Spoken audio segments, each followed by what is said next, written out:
Okay, so in this video, we're going to continue talking about wave behaviors. In the last video, we talked about reflection, refraction, and diffraction. And in this video, we're going to talk about some more wave behaviors that all waves can do these things. Okay, and so the first one is talking about wave superposition and then what's called interference. And those two things are related to each other. So wave superposition basically talks about what happens when two waves meet. Like, for example, if two cars crash into each other, they collide and they bounce off of each other. What would happen if two waves bounce off of each other or try to occupy the same point in space? And so I want to show you a simulation that I'll link in so you can play with it if you want on your own. But take a look at this simulation. So I'm going to restart this. Um, and so I want you to see what happens when I send a wave pulse in slow motion. This is just like a lever that can move up and down. And it just kind of created a wave. This is like a string. You can see the particles on the string are moving up and down. So this is a transverse wave because the wave is moving left to right and the particles are moving up and down. And this is just like a single wave pulse. Okay, there's no superposition, there's no interference. It's just like it's it's a single wave pulse. Do you notice that there is reflection at the endpoints, like here and here, like the wave hits one end and then goes backwards. So that is reflection, which we talked about before, but nothing exciting going on so far. Okay, so now I want to add a second wave pulse. Okay, so now notice we've got two different wave pulses, and I want us to see what happens right here in a second as they meet up. Okay, so I'm going to go step by step so you can see what happens when these two waves meet each other. Okay, so right here, boop, they hit each other, and notice that they almost seem to kind of cancel each other out for a split second. But if I keep going, look at what happens. The two waves just kind of keep on going and doing their thing. And so it's almost like they kind of do their own thing, but when they meet up, they kind of combine just for a second when they occupy the same point in space. They kind of combine together, pass through each other, and then just keep doing their own thing. Okay, and so the concept of superposition is basically talking about what happens when two waves meet and occupy the same space. Unlike when two cars crash, they don't destroy each other necessarily, at least not permanently.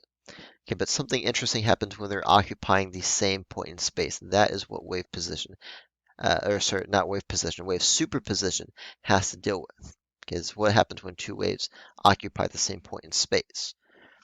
All right, so getting back to the notes, as you can see, it says in the notes, suppose two waves pass through the same medium. What happens? You get something called interference, which we'll talk about in just a second. But first, I want to talk about superposition. Okay, so what's called the superposition principle basically tells us what happens when two waves meet and occupy the same point in space. Here is the rule. When two waves occupy the same point in space, it says, oops, it says the resulting displacement of the medium at any location is the algebraic sum of the displacement of the individual waves at that same location. Okay, if you read that a couple times, you might think, what the heck is it saying? Okay, um, basically what superposition says is when two waves meet, their displacements add together. That's it. Okay, that's what superposition is. When two waves meet up, their displacements add together. What do I mean by displacements adding together? So here we have a wave pulse, the red one, and it has a displacement of 1, right, positive 1. The blue wave pulse has a displacement of 1 as well. When they hit each other, they don't bounce off of each other because that's not what waves do. They just kind of combine together and then they pass through each other and then they go on their own way. But as they are passing through each other, that's what superposition has to do with. They add together and they form a bigger wave, which you can see here is shown in green. And guess what the displacement of that bigger wave is? It's 2. How is it 2? Because 1 plus 1 is 2. Okay, that's basically all there is to superposition. When two waves superimpose, when two waves meet up, their displacements add together. Now, one wave could be positive though, and one wave could be negative, and so you have to pay attention to whether it's positive or negative. But that's basically all superposition is. Okay, when two waves meet, their displacements add together. That's it.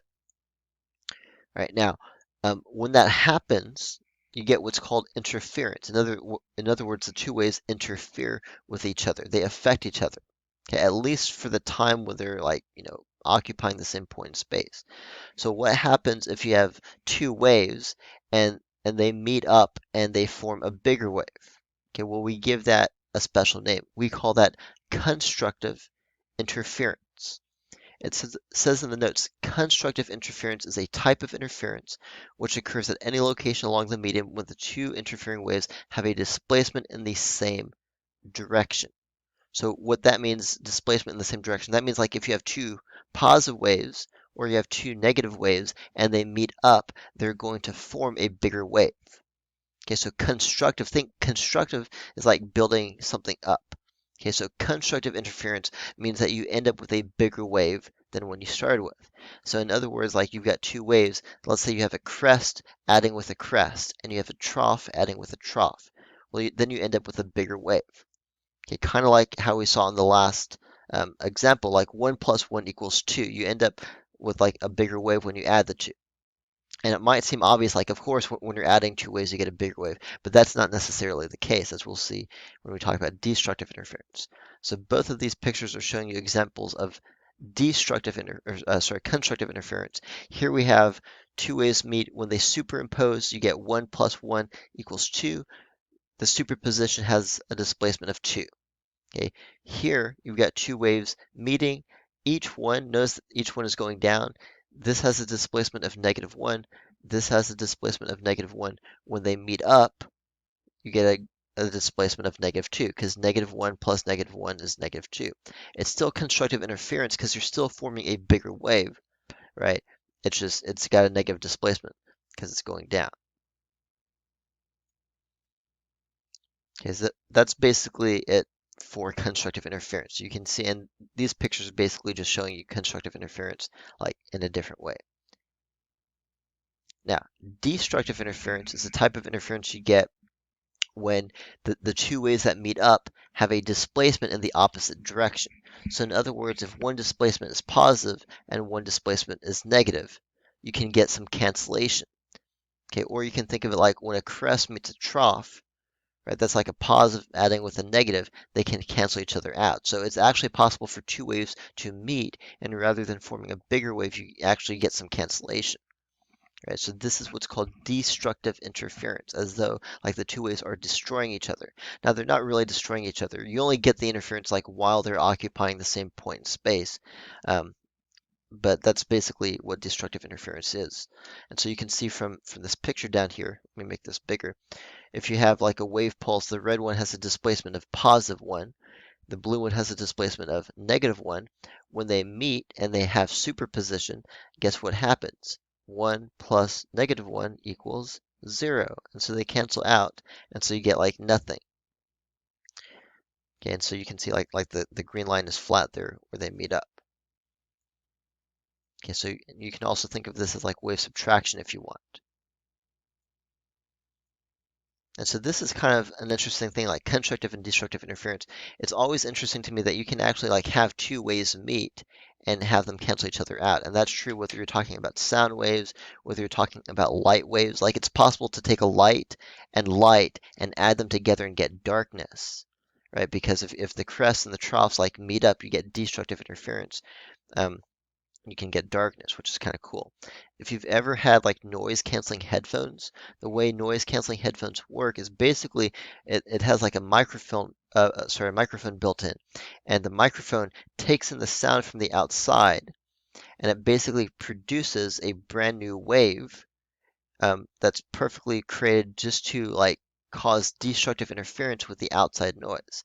And so you can see like the sound wave created by the headphone speaker and the noise created from the outside, when those two add together, um, it's done in a way to cause destructive interference, so that prevents you from hearing the outside noise. Now, not completely, of course, but that's basically how noise canceling headphones work, which is kind of cool. So that uses destructive interference. And then this picture right here is basically just showing you like constructive versus destructive interference. You got constructive on the left and destructive on the right. Okay, so pause it there if you need to look at that some more. Okay, so let's just do a few quick examples with the superposition principle. Take a look at example 1. Example 1 says find the superposition displacement of the two waves shown, and will these two waves have constructive or destructive interference? Okay, so we have a wave pulse going to the right that has a displacement of 2, and a wave pulse going to the left that has a displacement of 4. So what is the superposition displacement going to be? In other words, when these two waves meet up, what is their overall displacement going to be? Well, let's see. 2 plus 4 equals 6. So when these waves meet up, they're going to form a bigger wave that has a displacement of 6. That's it. Now, is this constructive or destructive interference? It's constructive interference because the wave that's formed is a bigger wave, right? Anytime you have any type of cancellation, it's destructive interference.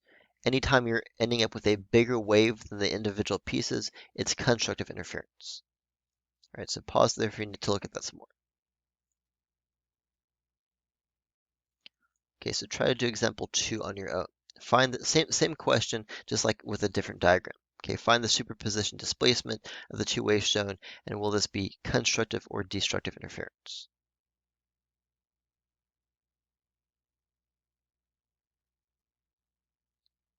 Okay, so moving on, you can actually do that one in class. I might link some videos in if you want some applications of interference, but I actually want to move on and talk about sound. So this is just kind of like a recap slide of everything we talked about so far in the unit. We talked about most of the wave behaviors. Really quickly, I want to talk about sound, and then I want to move on to some other wave behaviors. Right, so sound, as we know, is a longitudinal wave, because I was very clear, like when we talked about types of waves, basically sound is the only type of longitudinal wave that you actually see.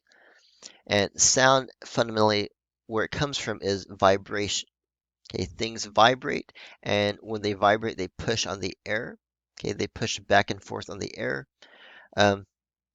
And so you end up with compressions and refractions, and then the vibrations can kind of travel outwards. And then if you're standing, like, let's say you're standing like by a speaker, then those vibrations can hit your ear, and your eardrum can start to vibrate, and your brain can like process those vibrations, and your brain can like interpret that as sound. Okay. And so sound waves are one of the few examples of longitudinal waves. We talked about that before, but there we go. This is like a cool animation showing you, like this could be like a speaker playing like music or something, and you can see it like vibrating back and forth and creating this like longitudinal wave. Now, if you've ever played with like a tuning fork, like in music or whatever, this is just another like animation showing you what that would look like as a tuning fork. Like when you play it and it goes back and forth, it pushes and like pulls on the air and causes this longitudinal wave that has compressions and refractions. Yeah, same thing like when you play like a guitar string or when you play like any instrument, it's still pushing back and forth on the air just like this. Now, when we talk about sound, we know any type of wave has like frequency, of course. Okay, we talked about frequency before. When in the context of sound, though, what frequency has to do with is frequency has to do with what's called pitch. And so, like if you think about like basic music, like you got like high notes and low notes, right? You've got like high frequency and low frequency. And so in the case of sound, high frequency means higher pitch. So pitch and frequency go together. So when you're talking about playing like a higher note, like on the piano, you're basically saying the frequency of the sound wave is going to be higher. Okay, and so in the context of a sound wave, like we talked about frequency before, but in the context of a sound wave, the frequency has to do with the pitch of the sound. Higher frequency And keep in mind, by the way, if the frequency is higher, that means the wavelength is smaller, right? Higher frequency, higher pitch, lower frequency, lower pitch. And I've got a video I'm going to link in just so you can actually like hear the difference between um, frequency. As the frequency goes up, the pitch also goes up. Okay, so frequency has to do with pitch. Amplitude has to do with loudness. So we talked about amplitude before, like the size of the wave. It's really simple. The bigger the wave, the more energy it has. If it's a sound wave, that means it's like a louder wave. Okay, and so if frequency has to do with pitch, amplitude has to do with loudness. And so we talked about both amplitude and frequency before, but that's kind of what they represent in the context of sound. Okay, pitch and loudness.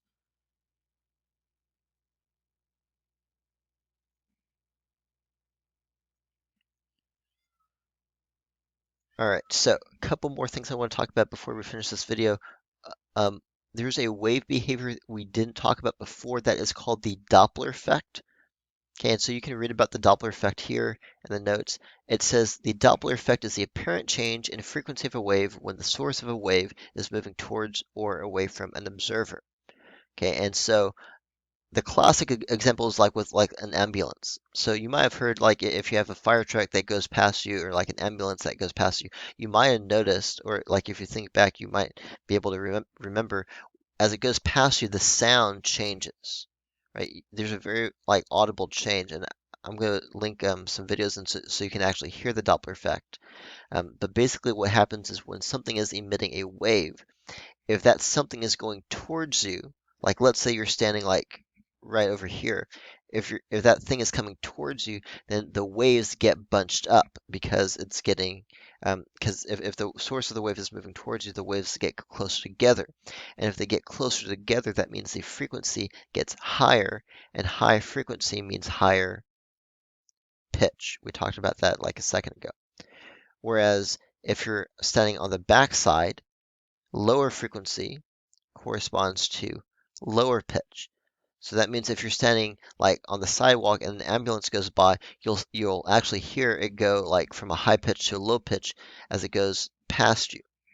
Okay, because when it's going away from you, the waves get more spread out, and so the frequency actually decreases.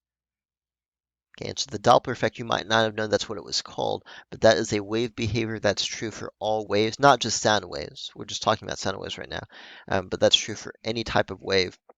And that's called the Doppler effect. It's got some really cool applications.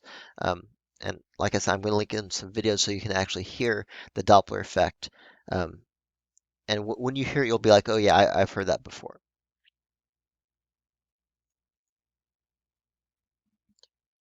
Okay, and so example 2 says, based on the picture to the right, explain where persons should stand to hear a higher pitch. Okay, so here's a fire truck playing its siren. Where should a person stand to hear a higher pitch? Try to answer that on your own. Okay, so higher pitch means higher frequency.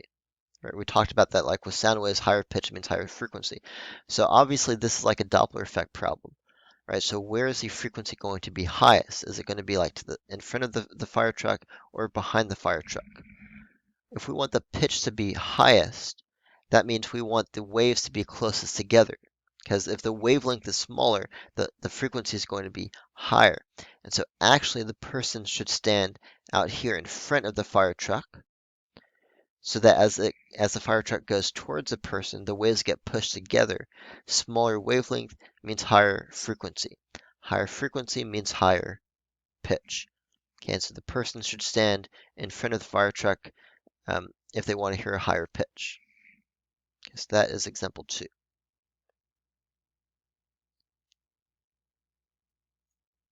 And then just really quickly, you're not going to see a ton of problems with this, but you might see one or two, so I want you to be aware of this. This is the last wave behavior we're going to talk about. This is something called resonance. And resonance is kind of hard to explain, and so luckily you don't need to know like a lot of crazy detail about it. But basically resonance is a really cool wave behavior where it turns out any object can be forced to vibrate, and every single object in the universe has a special frequency that it wants to vibrate at. Okay, and it turns out if you try to force something to vibrate it at these special frequencies, what's called resonance frequencies, the amplitude of the wave gets crazy big. And so just for example, like imagine like you're pushing somebody on a swing, right? They go back and forth, back and forth. Every time they go back, you push, right? They go back, they come back to you, you push. And so you basically push them at the same frequency that they're swinging at. And you might not have known that, like when you're a kid pushing your friend on the swing, but every time you push, you're basically matching the frequency of your push to the frequency that they're going at on the swing. And what happens when you match that frequency? They go higher and higher and higher. That's an example of resonance. Okay, but there's some other cool examples of resonance. I want to link some videos just so you can check this out. One of the classic examples of resonance is with a wine glass. Like if you play like a certain note, you can like make the wine glass like shatter. Um, that's an example of resonance because basically you're forcing the wine glass to vibrate at like a special frequency, and when it does that, the wine glass starts to vibrate so much that it actually cracks and breaks. Okay, so that is an example of resonance. Now, that has to do with something vibrating at a certain frequency. Okay, so if a vibration or sound can force another object into vibrating, the second object is said to resonate. This phenomenon is called resonance. Okay, so that is the very last wave behavior we're going to talk about. You don't need to know a ton about resonance, but you do need to know what we talked about, and hopefully you enjoyed the videos I linked with the Doppler effect and resonance, because there are some cool applications with these wave behaviors. I wish we had more time to talk about them, but unfortunately we don't. So, as always, please let me know if you have any questions, and I'll see you guys in the next video.